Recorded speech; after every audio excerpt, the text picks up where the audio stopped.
Di tengah semakin memanasnya kasus fitnah ijazah di mana Roy Suryo minta penyidikan dihentikan, Jokowi kembali menegaskan bahwa proses hukum harus tetap berlanjut. Ada peluang untuk memaafkan mereka bertiga ya Pak? Gak ada masalah, memaafkan kan urusan pribadi, urusan hukum kan lain. Misal mereka datang seperti Egy Sujana ke kediaman seperti apa Pak? Kan misal. Kalau untuk proses hukum berjalan ya Pak? Tetap lah, kemarin kan kita diperiksa lagi, ada pemeriksaan tambahan itu.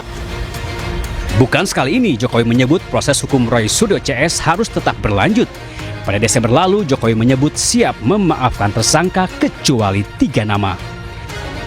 Urusan memaafkan itu urusan pribadi. Urusan hukum ya urusan hukum. Prosesnya biar berjalan apa adanya.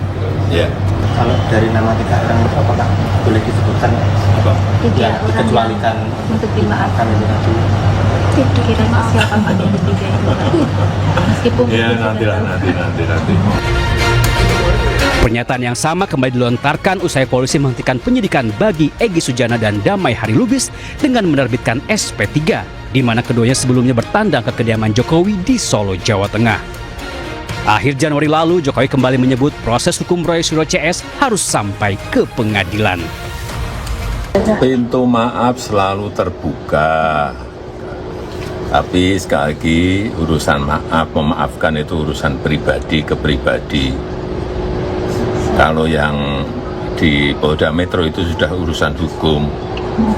Artinya urusan pribadi ya urusan pribadi, memaafkan, tetapi urusan hukum ya urusan hukum.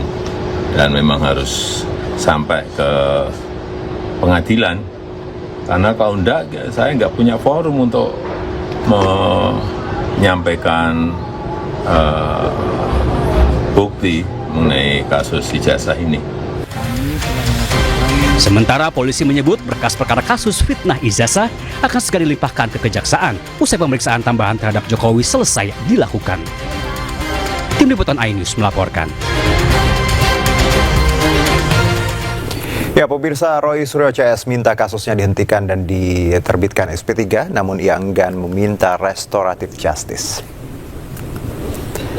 Kubu Roy Suryo CS menyebut langkah mengajukan penghentian penyidikan setelah mendengar penjelasan dari mantan Wakapolri Komjen Purnawirawan Ogroseno yang juga menjadi saksi ahli dari kubu Roy Suryo pada proses penyidikan di Polda Metro Jaya. Karena sebagaimana diketahui SP3 itu bentuknya adalah surat penghentian perkara ya gitu, atau surat penghentian penyidikan. Itu perintah. Jadi artinya suratnya yang dicabut. Kalau suratnya dicabut, harusnya gambarnya bukan hanya 2 tuyul di sini, tapi 8 tuyulnya. Ya kan gitu. Tapi karena hanya ada 2, ini yang lucu. Jadi artinya nggak boleh, berarti suratnya salah gitu ya. Bonatua Silalahi menyatakan akan menguji keaslian ijazah Jokowi usai menerima salinan resmi fotokopi ijazah Jokowi tahun 2012 dari Komisi Pemilihan Umum DKI Jakarta. Inilah salinan resmi fotokopi ijazah Jokowi saat mencalonkan diri menjadi Gubernur DKI Jakarta.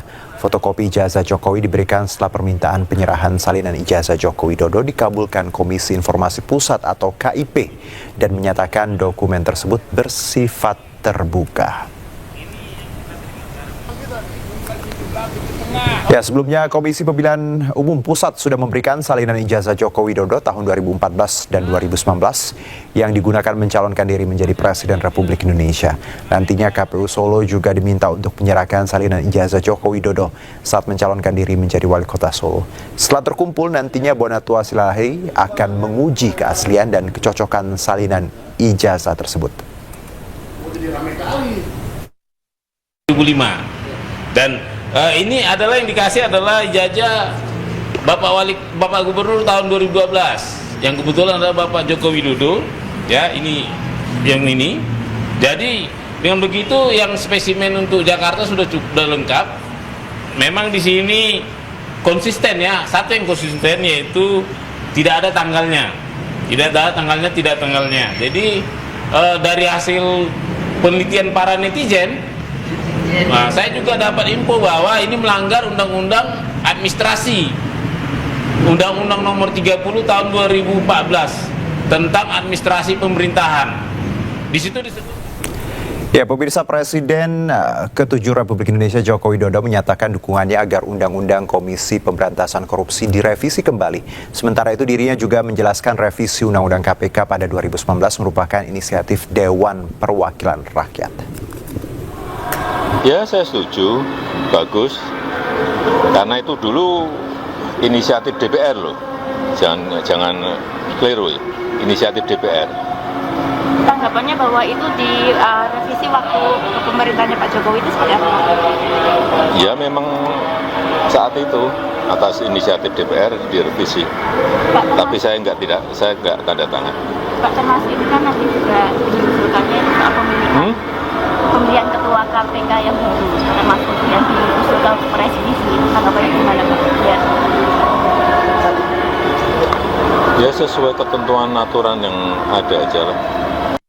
Barisan Relawan Jokowi, Presiden atau Bara JP menyebut mendukung Prabowo Gibran melanjutkan pemerintahan 2 periode. Sementara Jokowi menyebut tidak akan mendukung Gibran sebagai Presiden, namun tetap menjadi wakil Prabowo Subianto.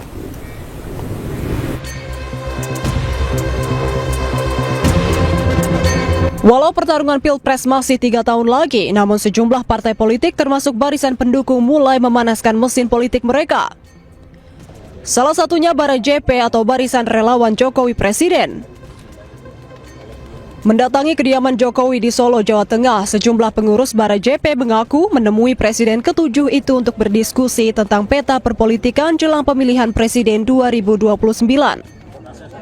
Ketua Umum Bara JP Willem Frans Ansanai juga menegaskan kedatangan mereka ke rumah Jokowi untuk kembali menegaskan bahwa Bara JP mendukung pemerintahan Prabowo Gibran 2 periode sesuai arahan Jokowi. Tidak harus diganti di tengah jalan, sehingga itulah persepsi paradigma kami Bara JP mendukung apa yang disampaikan oleh Pak Jokowi bahwa pemerintah Prabowo Mas Gibran itu 2 periode. Selain barisan pendukung Jokowi, Jokowi yang tak lain ayah Wapres Gibran Raka Buming Raka sudah sejak jauh hari menegaskan mendukung Prabowo Subianto dan Gibran Raka Buming Raka melanjutkan kepemimpinan untuk periode kedua. Nama Mas Gibran disebut potensial jadi Capres 2029. Tanggapan Pak Jokowi? Kan sudah saya sampaikan, Prabowo Gibran 2 periode, sudah. Walaupun berambisi mendukung Gibran melanjutkan kepemimpinan, Jokowi menegaskan tidak ada niat mendorong Gibran maju sebagai calon presiden, namun tetap bersama Prabowo sebagai wakil presiden. Tim Liputan iNews melaporkan. Gubernur Jakarta Pramono Anung memborong ikan bandeng di Festival Rawa Belong, Jakarta. Pramono membeli 3 ikan termasuk bandeng terbesar dengan berat 14 kg. Dan pemirsa, usai sudah kebersamaan kita dalam iNewsroom hari ini. Temukan informasi terbaru lainnya di inews.id. Dan cuplikan tayangan berita iNews dapat Anda saksikan di kanal YouTube @officialinews. Mewakili kerabat kerja yang bertugas, saya Herjuno Syaputra pamit undur diri. Terima kasih. Sampai jumpa.